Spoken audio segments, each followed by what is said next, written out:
Hello everybody, welcome to Review a Day episode number 14 for Tuesday, August the 26th, 2008. Hello everybody, welcome to Review a Day, the daily video blog where I review a movie 7 days a week. My name is Leland Brunger and thank you very much for joining me.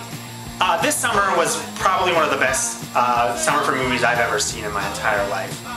And I think one of the best things about that came out of this summer was Robert Downey Jr. He's really arrived. He's been around for a long time, but he's had a lot of kind of problems with his personal life, but this summer he's here, and I hope he's here to stay because he's fantastic. And I'm going back and kind of rediscovering films that I had seen him in and trying to see as many of the movies I hadn't seen. And one of the films I hadn't seen, which I'm really sad I missed when it came out, is a really fantastic movie called Kiss Kiss Bang Bang. Kiss Kiss Bang Bang is the directorial debut of Shane Black.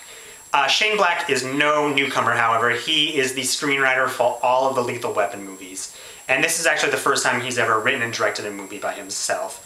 The movie stars, like I said, Robert Downey Jr., Val Kilmer, of Batman fame, and Michelle Monaghan. And Michelle Monaghan was in Gone Baby Gone. She was kind of Casey Affleck's significant other in that movie. And she's also in the new Shia LaBeouf movie, Eagle Eye. This movie is incredibly interesting. I love the plot to this movie. It's Robert Downey Jr. plays a guy named Harry, a low-level criminal who's a robber. Very early on in the film, he's robbing a toy store with his partner, and the alarms go off, they book it, his partner gets gunned down.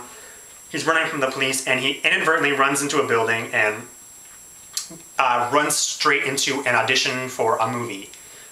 He does fantastic because his partner's just been shot, he cries and he freaks out, and they think he's this really great method actor, and so they send him to Hollywood to screen test. While in Hollywood, the producers of the movie set him up with private detective lessons. The movie's about a private detective, and so they're going to set him up with Val Kilmer's character, Gay Perry, who's a gay, kind of flamboyant private detective, and he's going to learn what it's like to be a private detective.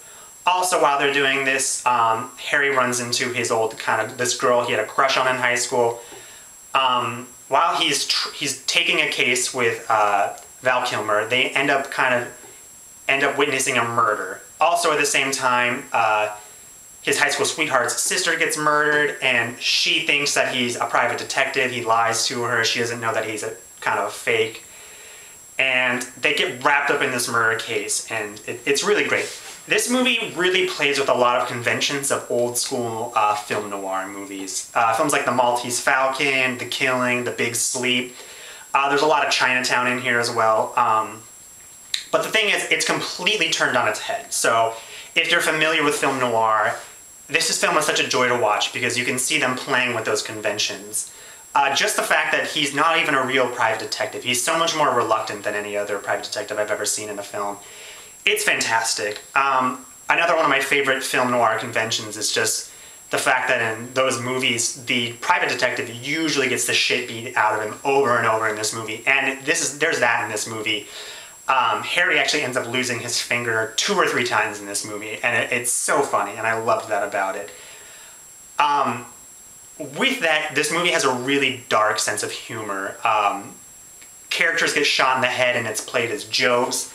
And I'm not saying that killing characters and killing people is funny, but the way this movie is set up and the tone for it, it is very funny. If you don't like dark humor, you probably won't think a lot of it's funny because it gets very dark.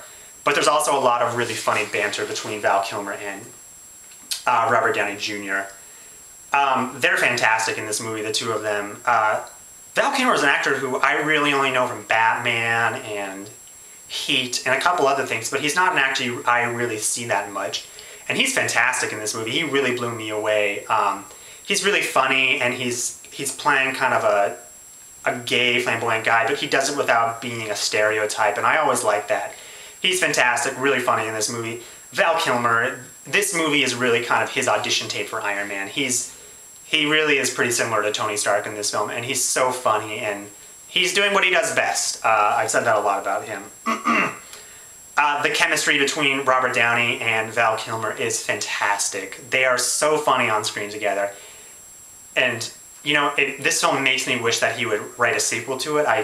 It's one of those things where I wish he wouldn't because I think this film's so great and I don't think it needs to be toyed with. But I just wish I could have watch them just sit on a couch together and kind of have the banter back and forth between them.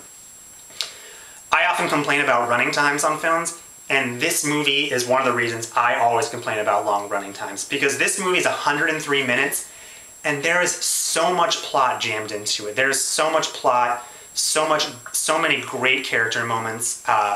You really get a feeling for these characters in 103 minutes. And then I watch a movie like Superbad where it's like a 2-hour movie, and I'm like, you don't need that. I wish people would take cue from a movie like this where it's this incredibly complex plot, but it's done in 103 minutes, and it's Shane Black, and he's one of the best screenwriters in Hollywood, so kudos on that. If I do have a critique of this film, is that it is really complex. I watched this movie the first time and I didn't completely understand the mystery and everywhere it had gone. You really need to pay attention. On one hand, I think that's a good thing on one hand, that it's not a really dumb story, that I really probably couldn't have guessed the ending to this film. It's really great. But on the other hand, I wish it was clearer. I wish it was easier to follow. But the second viewing, I knew exactly what was going on. I love that about this movie. Watching the movie and not knowing everything that was going on, being kind of confused, made me want to see it more the second time. Because even though I was confused, the performances carry this movie. This is one of those films where the story and the performances just perfectly come together, and it's great.